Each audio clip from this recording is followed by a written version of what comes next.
మధ్యకు వెళ్ళి వెన్నెల ముగ్గులు వేసిందెవరో, కన్నుల కౌగిట కలలే కూర్చిందెవరో, రంగులు పొదిగిన వాసంతాన్ని రివ్వున రమ్మని పిలిచిందెవరో, గుప్పెడు గుండెకు చప్పుడు నేర్పిందెవరో, అచ్చ తెలుగు అక్షరాల మాలే అంతులేని ఇంత గొప్ప కేళి హోలీ, లక్ష లక్షణాల పాల వెళ్ళి కొలువు చూడ పిలుపు వచ్చేరారే మీరే. నింగికి నేలకు మధ్యన జరిగే వైభోగాన్ని చూతము రండి, సిరితో శ్రీహరి అడుగులు కూడే వేళ, ఈ కళ్యాణపు వైభోగానికి కొత్తగా పేరేం పెడదామండి, ముల్లోకాలకు కబురే పెట్టండర్రా.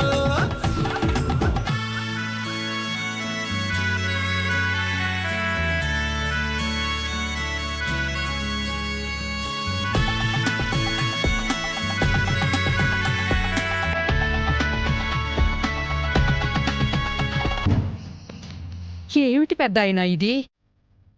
తనెవరో చెప్తే తన వాళ్ళ క్షేమంగా అప్పచెప్దామనుకుంటే తనకేమీ గుర్తులేనట్టు మాట్లాడుతుందే. కనీసం తను గర్భవతి అన్న విషయం కూడా మర్చిపోయింది. జరిగిన ప్రమాదంలో తను గతం మర్చిపోయినట్టుంది. తన మస్తిష్కంలో జ్ఞాపకాలన్నీ తుడిచిపెట్టుకుపోయినట్టున్నాయి. ప్రసవమే పునర్జన్మతో సమానం అంటారు. తను చచ్చి బతికింది. ఇది తనకు నిజంగా పునర్జన్మే. తను మళ్ళీ పుట్టింది.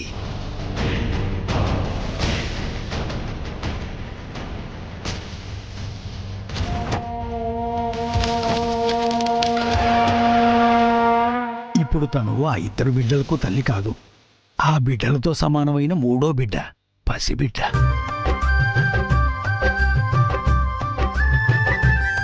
భగవంతుడు ఈ తల్లి నుదుటిపై కొత్త రాత రాసినట్టున్నాడు. అందుకేనేమో తన గతాన్ని చెరిపేసి కొత్త జీవితం ఇచ్చాడు.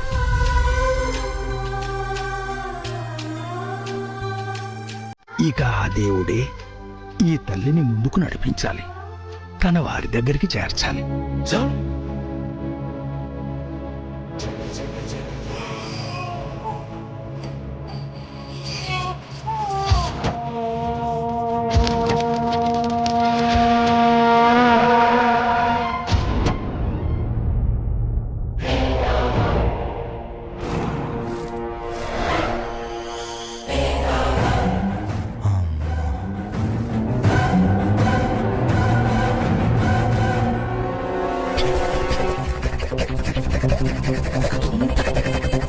ఇదేంటిదే? ఓ అమ్మ పడవు, ఓరి నాయనో, ఇది నేనెప్పుడు చూడలేదా?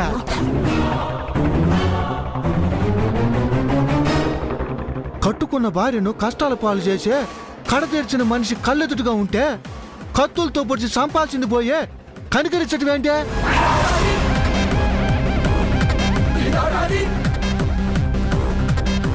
ఓరి దీనమ్మ పడవ, హవ్వారి అని పలకరించటమేంటే? ఐఎమ్ సారీ అని సంజయ్ చెప్పడం ఏందే? సానుభూతి చూపించడం ఏందే? మన అందరి అంచనాలని ఊహల్ని జై తారుమారు చేసినాడు కదా.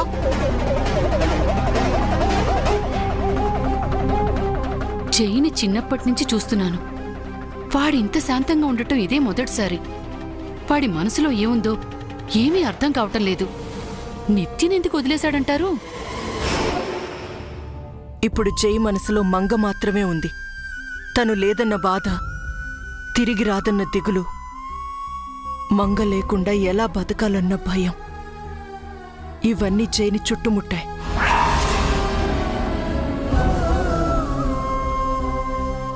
ఈ సిచ్యుయేషన్లో జై కోపం, పగ, ద్వేషం అన్నీ మర్చిపోయాడు.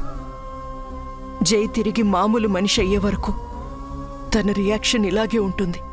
అయితే నిత్యనిచ్చి జైకి పెళ్లి చేయండి, త్వరగా కోలుకుంటాడు. ఏం మాట్లాడుతున్నారు మీరు? ఏముందండి, మంగ చనిపోయినంత మాత్రాన జై మీకు అల్లుడు కాకుండా పోతాడా? మీ కూతురు లేదని అల్లుణ్ణి అలాగే వదిలేస్తారా?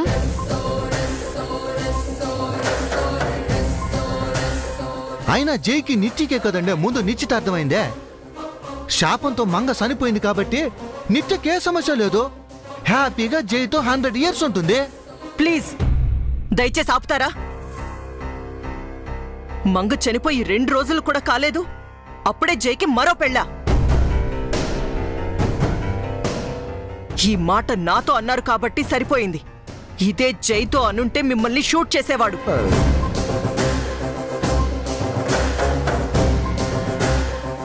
అంటే ఏదో ఒక రోజు జరగాల్సిన పెళ్ళే కదండి. ఆ పెళ్లి జరుగుతుందో లేదో నాకు తెలీదు. జరిపించే ఉద్దేశం కూడా నాకు లేదు. మంగను మించి నేను ఆలోచించదలుచుకోలేదు. దయచేసి ఇంకెప్పుడు ఈ ప్రస్తావన తీసుకురావద్దు.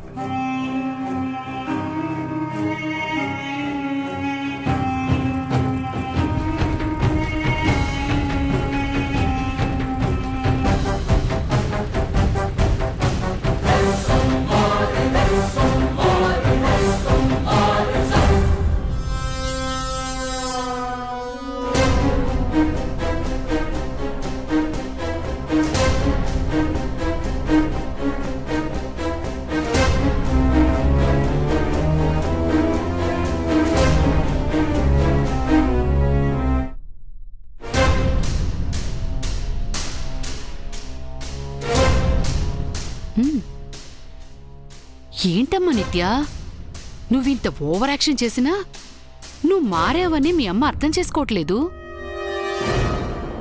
అయినా జై నిన్ను వదిలేయటం ఏంటమ్మా? మంగతో పాటు కలిపి నీకు పిండం పెడతాడనుకుంటే క్షమాభిక్ష పెట్టాడేంటి? భయమేస్తుంది. భయమా? ఫస్ట్ టైం జైని చూస్తుంటే భయం కలుగుతోంది. ఎందుకమ్మా? మీరు ఎక్స్పెక్ట్ చేసిందే నేను ఎక్స్పెక్ట్ చేశాను. జై నన్ను కొడతాడనుకున్నాను, కనీసం తిడతాడనుకున్నాను. బట్ అవేవి చెయ్యకపోవటం నీ అదృష్టం అమ్మా. కాదు, జై అలా బిహేవ్ చెయ్యకూడదు. కానీ చేశాడు అంటే అది నా బ్యాడ్ లక్. దురదృష్టం ఎందుకవుతుందమ్మా? ఒక మనిషి నార్మల్గా ప్రవర్తించకుండా అబ్నార్మల్గా ప్రవర్తించాడు అంటే అతని మైండ్ పూర్తిగా చేంజ్ అయిందని అర్థం. ఐ థింక్ జై మళ్ళీ మెటీరియలిస్ట్ అయ్యాడేమోనని భయంగా ఉంది.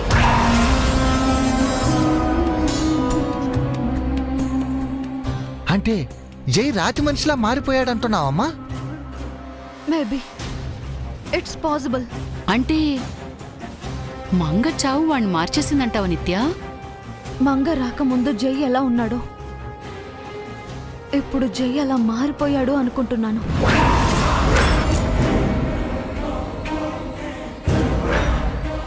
అదే నిజమైతే నేను జైకి దగ్గరవ్వడం కష్టం.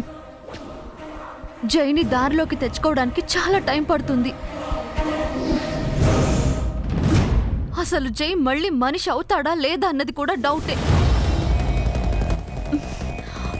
ఓ గాడ్, ఇలా జరిగిందేంటి?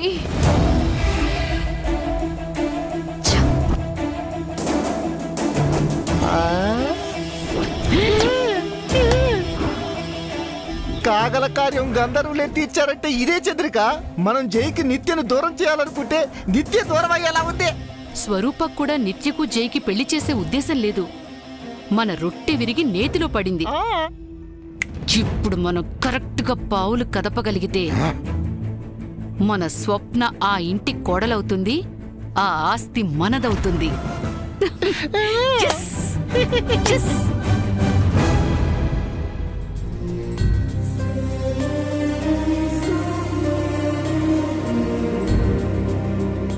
నన్ను క్షమించండి సార్, నేను తప్పు చేశాను. సరే,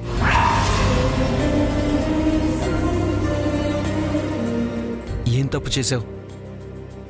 ఒక నిజం మీ దగ్గర దాచిపెట్టాను సార్. ఏంటా నిజం? నిత్య గారు బ్రతికే ఉన్నారని నాకు చాలా రోజుల ముందే తెలుసు సార్. మంగా మేడం గారు చెప్పొద్దన్నారని నేను మీకు చెప్పలేదు. దాచానని నువ్వనుకుంటున్నావు.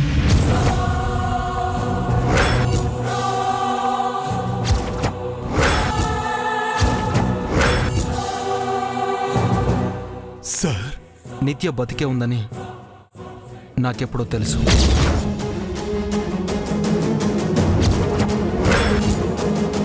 మీ మేడం మేడం నన్ను తప్పించుకుని తిరిగినప్పుడే నిత్య బతికే ఉందన్న సంగతి నాకు అర్థమైంది. నువ్వు మీ మేడం వెంట అనుక్షణం తిరిగినప్పుడే మీ ఇద్దరూ కలిసి నిత్యని కాపాడుతున్నారని తెలిసింది.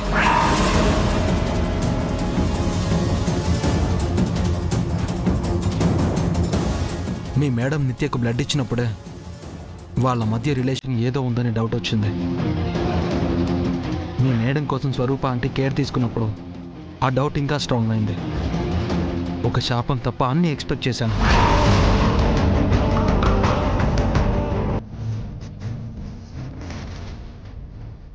సారీ సార్,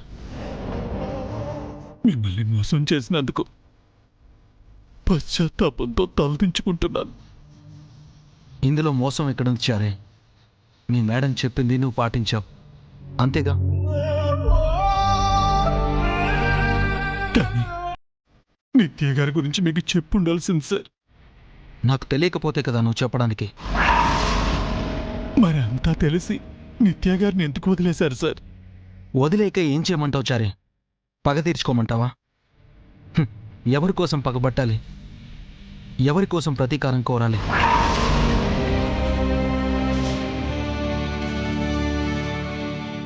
ఏ మనిషి అయితే నా ప్రాణం అనుకున్నానో, ఏ ప్రేమ నా ఆనందం అనుకున్నానో, ఎవరు నా భవిష్యత్ అనుకున్నానో వారే లేనప్పుడు ఇంకా ఈ పగలు ప్రతీకారాలు ఎందుకు చారి? మంగ మాత్రమే చనిపోలేచారు. నాలోని మనిషిని కూడా మంగ తీసుకెళ్ళిపోయింది. ఆ మనిషికి ఉండాల్సిన ప్రేమ, కోపం, రాగం, ద్వేషం అన్నీ తనతోనే తీసుకెళ్ళిపోయింది. నేనిప్పుడు జీరోని. మంగ రాకముందు ఎలా రాతి బండలా ఉండేవాడినో ఇప్పుడు అదే రాతి బండని, అదే మెటీరియలిస్ట్ని.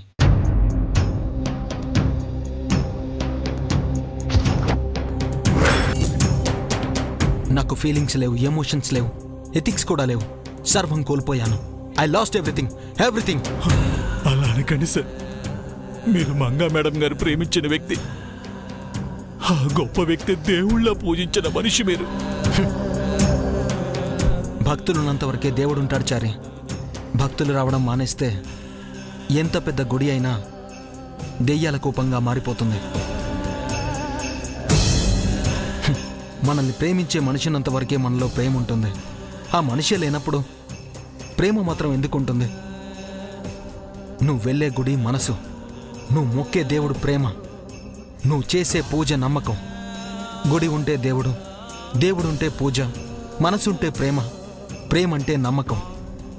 ఇందులో ఏ ఒక్కటి లేకపోయినా ఏదీ ఉండదు. ఓన్లీ మెటీరియల్ మాత్రమే ఉంటుంది. దేనికి ప్రాణం ఉండదు. మంగా మేడం గారు కోరుకున్నది ఇది కాదు సార్. మీ నుంచి మేడం గారు ఆశించింది ఇది కాదు. నేను కూడా తనతో జీవితాంతం బతకాలని కోరుకున్నాను చారి.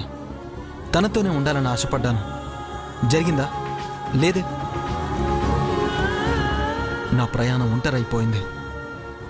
నా గమ్యం ఏంటో ఇప్పుడు నాకు తెలీదు.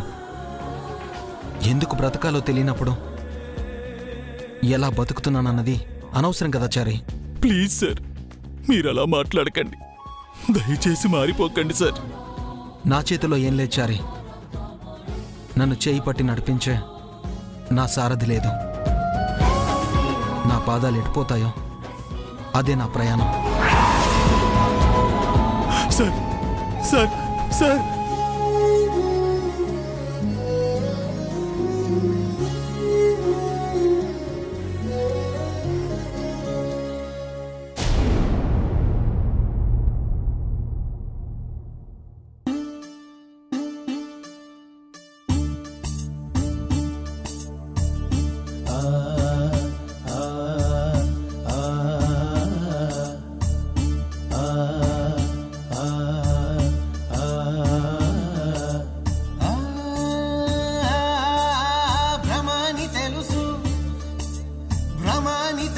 బతుకంటే బొమ్మల ఆట అని తెలుసు. కథ అని తెలుసు, కథ అని తెలుసు, కథలన్నీ కంచికే. బామ్మగారు హారతి తీసుకోండి. తెలుసు తెర తొలుగుతుందని, తెలుసు తెల్లారుతుందని, తెలుసు ఈ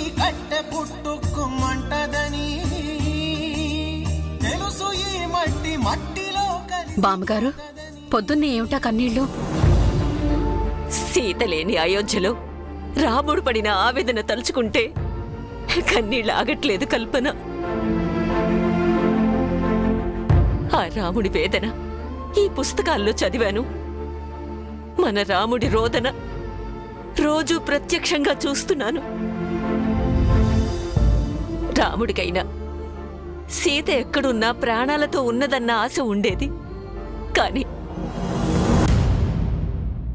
కానీ మన జైకి ఎప్పటికీ మంగ తిరిగి రాదని నిరాశ నిర్వేదం తప్ప ఇంకేముంది? మంగ దూరమై మనసు వికలమై బతుకు భారమై జీవచ్ఛవమైన జైని చూస్తూ తట్టుకోవడం నా వల్ల కావటం లేదు. అవును బామ్మగారు, మంగ మనకు దూరమై 7 ఏళ్లవుతోంది. ఇన్ని సంవత్సరాలు క్షణం ఒక యుగంలా గడిపాము. మంగ బతికుంటే ఈ ఇల్లు ఇంకోలా ఉండేది. ఆ సందడి, ఆ సంతోషం అంతా కోల్పోయాం. ఆ రోజులు మళ్ళీ రావు. మాయా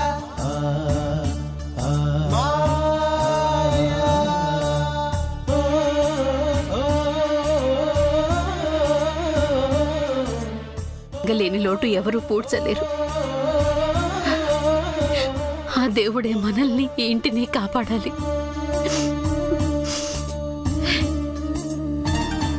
హారతి తీసుకోండి.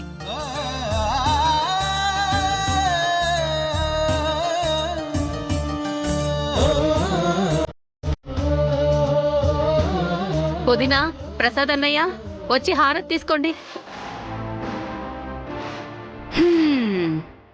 హారతి అదొక్కటే తక్కువైంది. పుట్టి బుద్ధెరిగినప్పటి నుంచి ఈ ఇంటికి బండ చాకిరీ చేయడం తప్ప మాకు ఒరిగిందేంటి? కన్న కలలన్నీ కలలయ్యాయి, ఆశలన్నీ నిరాశలయ్యాయి. ఇక మిగిలింది చేతికి చిప్ప రావడమే. అవును, ఇంతకీ నా పౌడర్ మొగుడెక్కడా?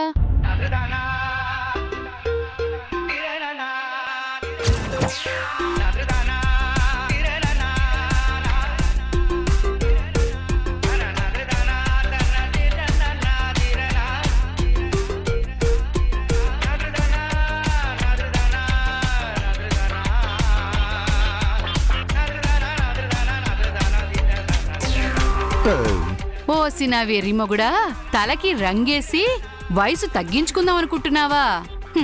మీరెంత దాచినా ఈ వయసు దాగదు. అబ్బా, వయసు వయసు అని అన్నిసార్లు అనకే. అయినా మనకేమంత వయసు అయిందని? అవును మరి, తామరు అమృతం తాగారు, అప్పుడు ఎలా ఉన్నారు, ఇప్పుడు కూడా అలాగే ఉన్నారు. సిగ్గు లేకపోతే సరి. అంతా సవ్యంగా జరిగి మన స్వప్నకి జైకి పెళ్లి జరుగుంటే ఆహాహా, ఈ పాటికి మీరు తాతయ్య, నేను అమ్మమ్మని అయ్యుండేవాళ్ళం. మంగ బ్రతుకున్నా మనం గ్రాండ్ పేరెంట్స్ అయి ఉండేవాళ్ళం కదా చంద్రిక. ఎంతసేపు చచ్చిన మంగ గురించి, బ్రతికుండి మనల్ని పీక్కు తింటున్న నిత్య గురించి తప్ప మన స్వప్న గురించి ఆలోచించరా? దానికి పెళ్లి పెట్టాకులు ఏమీ వద్దా? ఈ ఆస్తికి మనం హక్కుదారును కావద్దా? కాదే చంద్రిక. వదినా, అన్నయ్య త్వరగా వచ్చి హారతి తీసుకోండి. త్వరగా పదవే. హారతి తీసుకోపోతే మీ వదిన మనల్ని కలిసి చంపేసేలా ఉంది.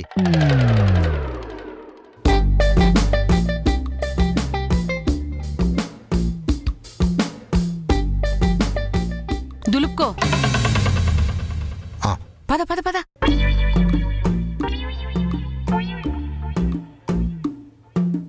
ఇంత ఆలస్యమైందేంటి? ఇప్పుడే నిద్రలేచారా? అబ్బే, నిన్న పొద్దునే నిద్రలేచాం వదినా. రాత్రి మళ్ళీ నిద్రొస్తేను పడుకుని 1 గంట ముందే లేచాం. అంత వెటకారం ఎందుకులే వదినా. మరి లేకపోతే ఏందమ్మా? అరే, మా మొక్కలు చూస్తే పాచి మొక్కల్లా ఉన్నాయా? ఇదిగో, ఈ పౌడర్ చూసిన తర్వాత అయినా మేం ఫ్రెష్ అయ్యామని నీకు అనిపించడం లేదా? మీతో పొద్దున్నే గొడవెందుకు ప్రసాదు? ఇంతకీ జై నిద్రలేచాడా? ఒంటి కొమ్ము సొంటి లాంటివాడు. వాడు నిద్ర లేస్తేంటి, లేవకపోతే ఏంటి? అలా అంటారేంటి వదినా? ఆడదిక్కులేని మొగాడిని ఇంకేమంటారు చెల్లెమ్మా?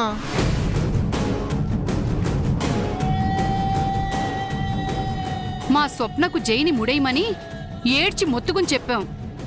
మంగ పోయి 7 ఏళ్ళవుతున్నా మా మొర ఆలకించేవాళ్లే లేరు.